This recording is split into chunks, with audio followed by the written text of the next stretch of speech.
Hello नमस्कार दोस्तों। Best knowledge TV में आपका स्वागत है। कृपया आप लोग हमारे चैनल को सब्सक्राइब कर दीजिएगा। अगर आप लोग फिल्मों के कलेक्शन में दिलचस्पी रखते हैं तो यह सवाल मन में घुमड़ता होगा कि बॉक्स ऑफिस पर फिल्में हिट और फ्लॉप कैसे होते हैं। कार्तिकेय 2 ने 80 करोड़ रुपए कमाए और सुपरहिट हो गई, जबकि गंगूबाई कठियावाड़ी 132 करोड़ रुपए कमाकर भी सुपरहिट नहीं बन पाई।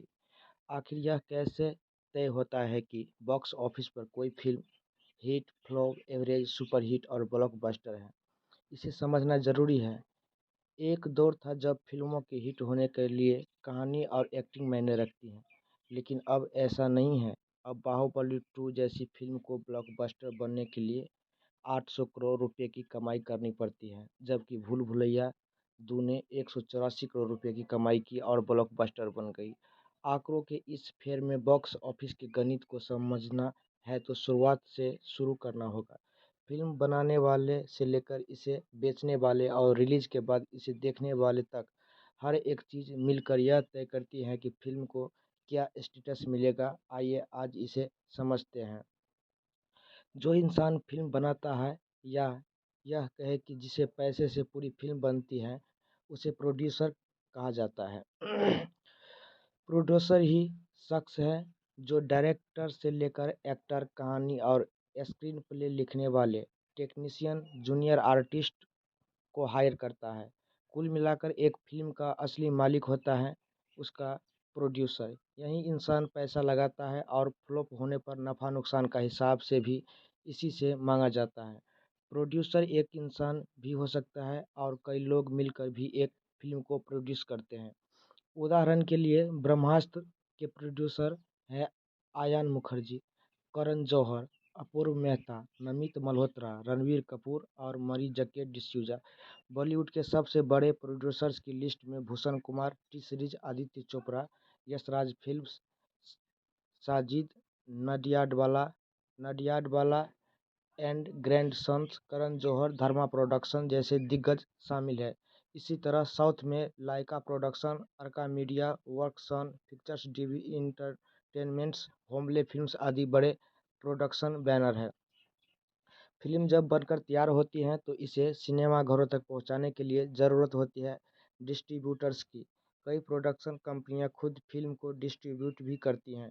यानी डिस्ट्रीब्यूटर्स भी दो तरीके के होते हैं, एक कंपनियों के रूप में और दूसरा कोई एक इंसान भी। इसे ऐसे समझ सकते हैं कि रवीना टंडन के पति अनिल थडानी भी डिस्ट्रीब्यूटर है और विद्या बालन के पति आदित्य रॉय कपूर भी कंपनी यूटीवी मोशन पिक्चर्स का प्रोड्यूसर भी है और डिस्ट्रीब्यूटर भी। उदाहरण के लिए ब्रह्मास्त्र के प्रोड्यूसर भले ही धर्मा प्रोडक्शन, आयान मुखर्जी और बाकी लोग हैं, लेकिन इस फिल्म के डिस्ट्रीब्यूटर है फॉक्स स्टूडियो और वॉल्ट डिज्नी स्टूडियो। आमतौर पर फिल्म बनने के बाद प्रोड्यूसर्स इसे एक मोटी रकम में डिस्ट्रीब्यूटर्स के बेच देते हैं। कई बार ऐसा भी होता है कि फिल्म बनी तो कम बजट में, लेकिन उसे डिस्ट्रीब्यूटर्स को बेचा गया अधिक मोटी कीमत पर। यही कारण है कि हम कई बार यह सुनते हैं कि किसी फिल्म से डिस्ट्रीब्यूटर को घाटा हो गया। इसका मतलब यह है कि प्रोड्यूसर ने फिल्म मोटी कीमत पर डिस्ट्रीब्यूटर को बेचा, फिल्म सिनेमाघरों में पिट गई। अब प्रोड्यूसर को तो अपनी लागत से अधिक कीमत मिल गई, लेकिन डिस्ट्रीब्यूटर को घाटा उठाना पड़ा। कुछ ऐसा ही हुआ अभी आमिर खान की लाल सिंह चड्ढा और विजय देवरकोंडा की लाइगर के साथ, जहां प्रोड्यूसर्स को आगे आकर यह कहना पड़ा कि वो डिस्ट्रीब्यूटर्स को हुए घाटे की भरपाई करेंगे, यानी उन्हें कुछ पैसे लौटा देंगे। डिस्ट्रीब्यूटर्स फिल्म खरीदने के बाद इसे राज्य और फिल्म सर्किट में या तो खुद बेचते हैं या फिर सब डिस्ट्रीब्यूटर यानी छोटे डिस्ट्रीब्यूटर को बेच देते हैं। डिस्ट्रीब्यूटर्स और सब डिस्ट्रीब्यूटर्स का ही काम है कि किसी फिल्म को सिनेमा घर के मालिकों को देना, फिल्म के प्रमोशन पर खर्च करना। यानी एक फिल्म का बजट इस बात पर निर्भर करता है कि प्रोड्यूसर ने फिल्म को डिस्ट्रीब्यूटर्स को कितने में बेचा और फिर इसके प्रमोशन में कितना खर्च हुआ। उदाहरण के लिए रणबीर कपूर और आलिया भट्ट की मल्टी स्टारर ब्रह्मास्त्र का कुल बजट 410 करोड़ रुपये बताया जा रहा है। यह भारतीय सिनेमा के इतिहास की अब तक की सबसे महंगी फिल्म है। एक अपुष्ट आंकड़े के मुताबिक इस फिल्म का प्रमोशन बजट करीब 60 करोड़ रुपए है, जबकि इसे बनाने और बेचने की लागत है 300 यानी और 350 करोड़ रुपए, यानी कुल बजट 410 करोड़ रुपए। अब तक हम आप यह समझ गए हैं कि फिल्म का कुल बजट कैसे तय होता है। अब तक का सारा हिसाब लागत का है, लेकिन डिस्ट्रीब्यूटर्स की फिल्म खरीदने और थिएटर मालिकों को बेचने के बाद से असली कहानी शुरू होती है, यानी कहानी कमाई करने की, क्योंकि यहीं से यह तय होता है कि बॉक्स ऑफिस पर कौन सी फिल्म हिट है और कौन सी फिल्म फ्लॉप। फिल्म रिलीज होते ही देश भर में करीब 10,000 स्क्रीन्स हैं। आमतौर पर कोई भी बड़ी फिल्म 2000 से 3500 स्क्रीन पर रिलीज होती है। हर सिनेमा घर यानी स्क्रीन के टिकट की जगह के हिसाब से अलग अलग कीमत होती है। फिल्म देखने सिनेमा घर पहुंचने वाले दर्शकों की संख्या को फुटफॉल कहते हैं। अब इसे गौर से समझिए। कम दर्शकों को पहुंचने यानी कम फुटफॉल, बॉक्स ऑफिस फुटफॉल के बावजूद कोई फिल्म बड़ी कमाई कर सकती है।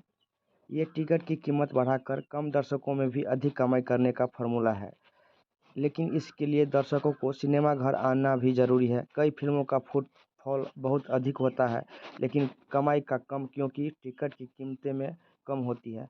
आमतौर पर सिंगल स्क्रीन थिएटर्स में टिकट की कीमतें कम रहती हैं, लेकिन मल्टीप्लेक्स की टिकटें महंगी होती हैं। यही कारण है कि देश के बड़े शहरों यानी दिल्ली, एनसीआर, मुंबई, बेंगलुरु, हैदराबाद, जयपुर, चंडीगढ़ जैसे शहरों की कमाई मायने रखती है। अब आते हैं मुद्दे पर कि कौन सी फिल्म हिट है, सुपरहिट, ब्लॉकबस्टर या फ्लॉप।